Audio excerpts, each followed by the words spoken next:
व्यापारी उता भैँचालु कठ अन्तगोला माइती भया हे अन्तगोला माइती भया एउटी खोली भैँसी आउँछ सपुलो बिआयो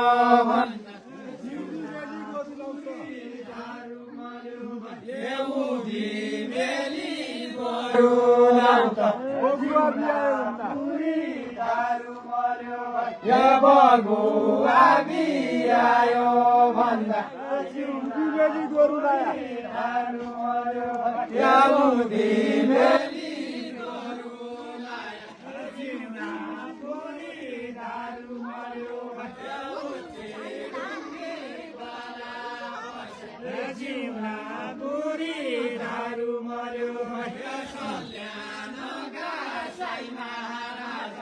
जिउना पुरी दारु मर्यो बाँसुरी बजाउँदा कठ जिउना पुरी दारु मर्यो जिउना पुरी दारु मर्यो जिउना पुरी दारु मर्यो जिउना पुरी दारु मर्यो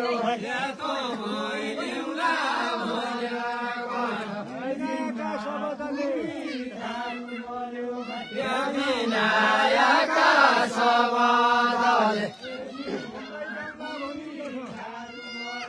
तँलाई आउँला भनी कठ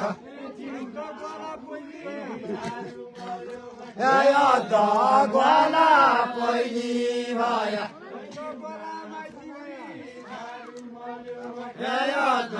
ग्वाला माइती भया जिउना पुरी दारु मर्यो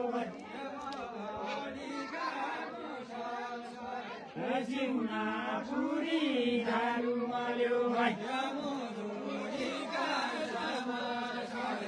जिउना पुरी दारु मर्यो जिउना पुरी दारु मर्यो जिउना पुरी दारु मर्यो जिउना पुरी दारु मर्यो जिउना पुरी दारु मर्यो ए दारु मर्यो ए दारु मर्यो भाइ दारु मर्यो जिउना पुरी दारु मर्यो जिउना पुरी दारु मर्यो जिउना पुरी दारु मर्यो जिउका घर जाने जतै देउनु बाटो जतै देउन कठ आफै त भैँसीका दारु मर्यो दारु मर्यो भाइ दारु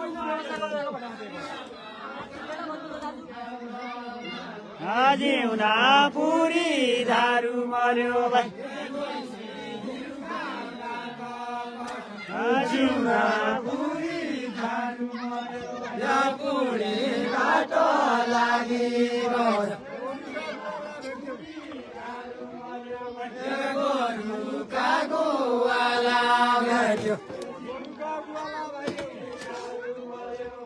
गोरुका गोवाला भाइयो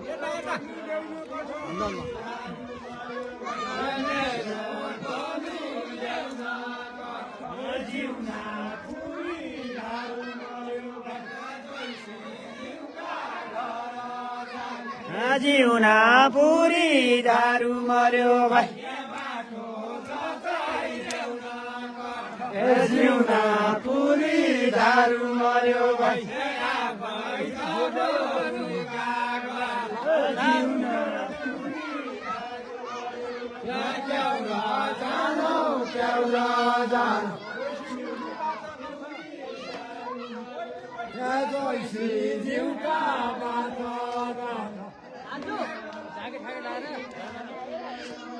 पुरी बाटो लागि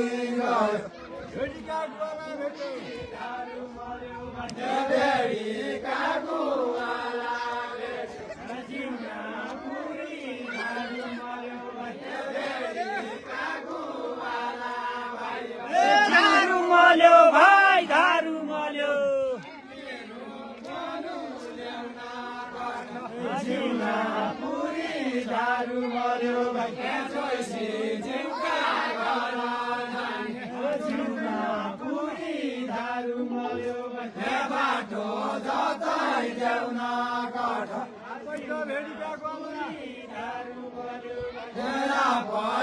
भेडीका ग्वाला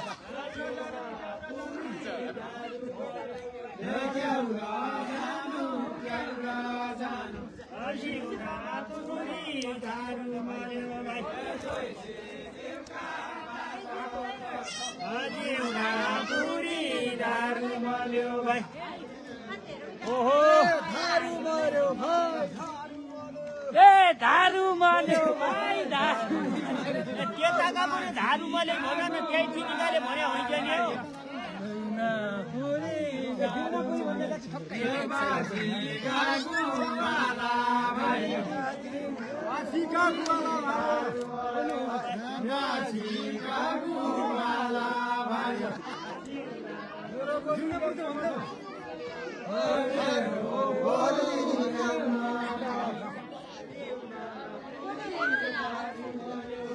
मेरो बोलु ल्याउन काठ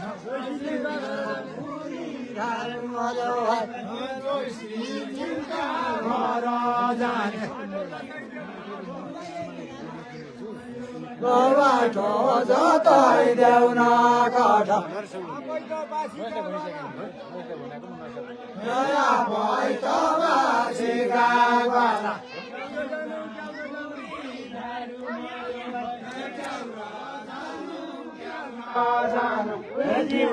यतापट्टि बेलुका भुवो बालिन्छ हेर्नुहोस् यहाँ काठ जम्मा गरिएको छ बेलुकादेखि 3-4 दिनसम्म लगातार भुवो बालिन्छ अहिले जिउनापुरी भन्नुहुँदो रहेछ त्यो जिउनापुरी खेल भइराखेको छ कलाकार पनि आउनु भएको छ देउडा खेलाडीहरू अनि 3-4 दिनसम्म भव्य रूपमा खेल हेर्न सक्नुहुनेछ तपाईले यसमै हामी लाइभ गर्नेछौँ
होइन ठिक छ म लाइभ गरिरहेको छु लाइभ लाग्नु जानु जानु हजुरै जानु एकचोटि जानु न ठिक छ हजुर जानु एकचोटि तपाईँ जानु न भनेर मलाई यो आउँदै आउँदैन खेल्न त्यो पो लाग्नु क्या फोटो देखाइदिनु त्यो जानु क्या पुरी दारू भया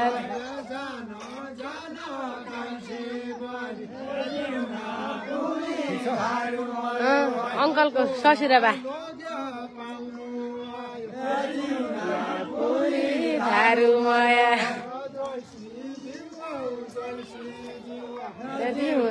पुरी दारू मया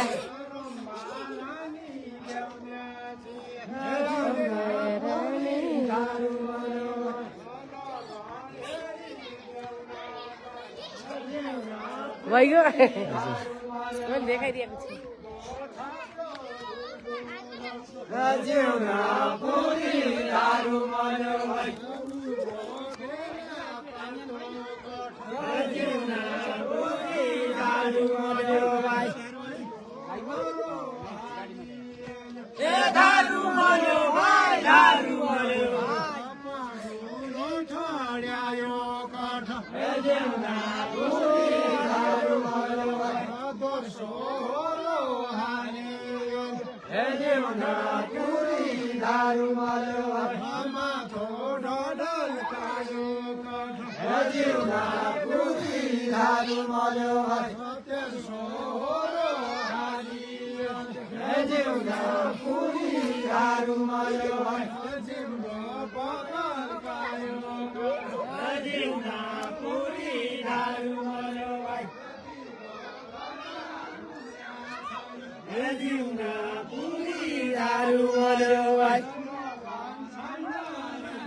पुरी दारू मल्यो भाइ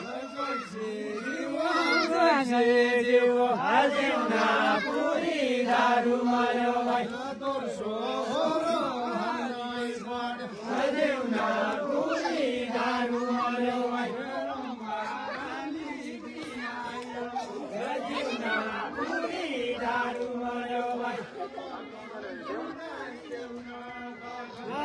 मल्यो भाइ पुरी दारू मल्यो भाइ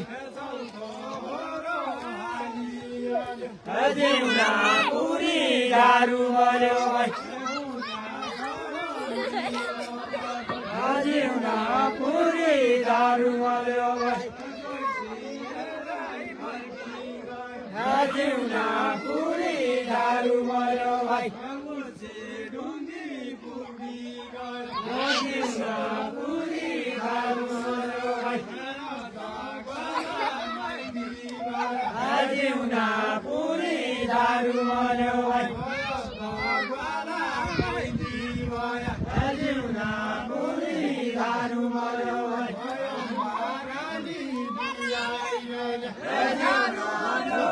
दारू मल्यो पुरी दारू मल्यो भाइ पुरी दारू मल्यो डोला भित्र पसी गइछ पुरी दारू मल्यो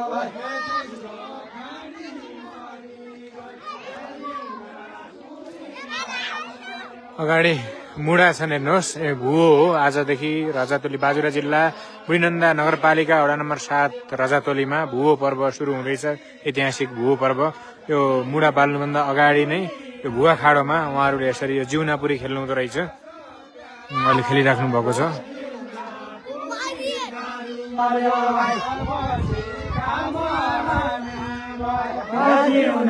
पुरी दारू मल्यो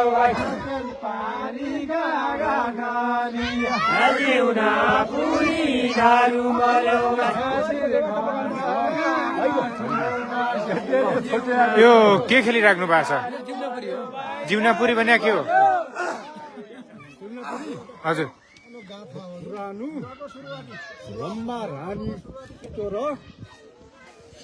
कल्याणका साई महाराजाको विवाहको खेल ए यो बियोगान्तक हजुर हजुर अगाडि चाहिँ उनीहरूको ग्वालाको हात जङ्गलमा भएको ग्वाला गोठालाहरूको रमाइलो माया प्रेमसँग सम्बन्धित छ यो खेल। हाम्रो सल्यान भनेको या नेपालको सल्यान हो या अर्को कुनै ठाउँ त्यो हामीलाई थाहा छैन। हजुर अनि त्यहाँबाट चलिआएको सुरुमा उनीहरूको माया प्रेम असाध्यै केटाको केटीसँग र केटीको केटासँग मन परेको हुनाले अनि लौटोमा त ज्योतिषले हेर्दा पनि लगन नपाएर ग्रह नजुक्दै पनि माया प्रेम भन्ने कति ठुलो हुन्छ भन्ने कुरा यो खेलले प्रश्न हामीले पारेको छ। ग्रहहरू नजुक्दा पनि उनले अनिवार्य रूपमा विवाह गरे, तर विवाह गरिसकेपछि पनि ग्रहको प्रभावले गर्दा यी अम्बा रानी भन्ने बेहुली जो छन् ती त्यो विवाहकै लगनमा मृत्यु भयो र अन्तिममा दुवैको विछोड भएर वियोगान्तक रूपमा यो हाम्रो भुवाको सुरुवातमा खेल्ने सकिन्छ।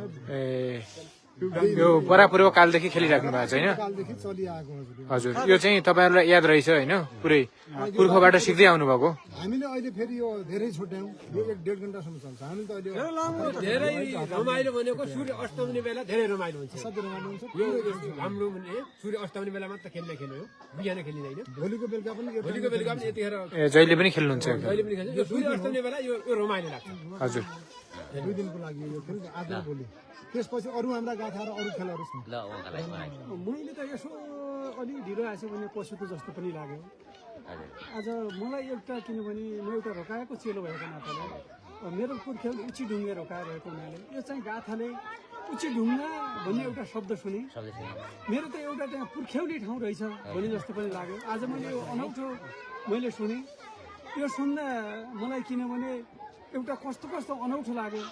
यस्ता पुर्ख्यौलीहरू यस्तै जिजु बाजे भन्न त मैले एउटा म बर्मा ठाउँमा बसेको नाताले मैले बर्माघाटबाट सुनेको कुराहरू, मेरा गुरुबाट सुनेको कुराहरू, ब्राह्मणको ध्यान शिवको ध्यान, वर्मको ज्ञान, विष्णुको अवतार भन्ने सुनेको थिएँ। साँच्चै आज मलाई त्यस्तै लाग्यो। बर्माघाटमा आएको नाताले यो चाहिँ उची ढुङ्गा भन्ने सुन्दाखेरि चाहिँ मेरो पुर्खाको पुर्ख्यौली ठाउँको नाम यसमा आउँदा मलाई त एउटा, किनभने भर्खर आमा कोखबाट जन्म लिए जस्तो महसुस भयो। यस्ता कृतिहरूको लागि म पनि खोजिरहेर हिँडेको छु र भाइ यता लवासु पत्रकारिता काम गर्नुहुन्छ, यस्ता खोजीहरू गरिरहनु होला भाइ। तिम्रो एउटा शक्ति आँख हो र तडो भएसम्म यस्ता कृतिहरू खोजिरहनु होला भन्ने भाइलाई एउटा शुभकामना दिन्छु र यहाँका यो बर्मनघाटका मेरा गुरुजनहरूलाई मेरो एउटा शिर निम्राएर दर्शन गर्न चाहन्छु र यो मिडिया सुनिरहनु हुने देशभरि अथवा स्वदेश तथा विदेशका म दाजुभाइ तथा दिदीबहिनीहरूलाई यस्ता कृतिहरू पुराना हाम्रा पुर्ख्यौलीहरूलाई खोजी गरिरहनु होला भन्ने म एउटा आग्रह गर्दै मेरो भनाइ छोटो राख्छु। हस्त धन्यवाद, नमस्कार। महत्त्वपूर्ण इतिहास बोकेको भुवा पर्व छ। यो भुवा पर्वको सम्पूर्ण इतिहास हामी एउटा डकुमेन्ट्री बनाउनेछौँ। त्यो डकुमेन्ट्री पस्किनेछौँ, तपाईँहरूले हेर्नुहोला। र भोलि जति दिनसम्म यहाँ कार्यक्रम हुन्छ अथवा यो पर्व चलिरहन्छ त्यति दिनका पुरै लाइभ भिडियोहरू बाबु लवासुर अहिले जुनबाट हेरिराख्नु भएको छ त्यहाँबाट हेर्नुहोला भन्न चाहन्छौँ। हस्, धन्यवाद। सबैलाई भुवा पर्वको फेरि पनि शुभकामना।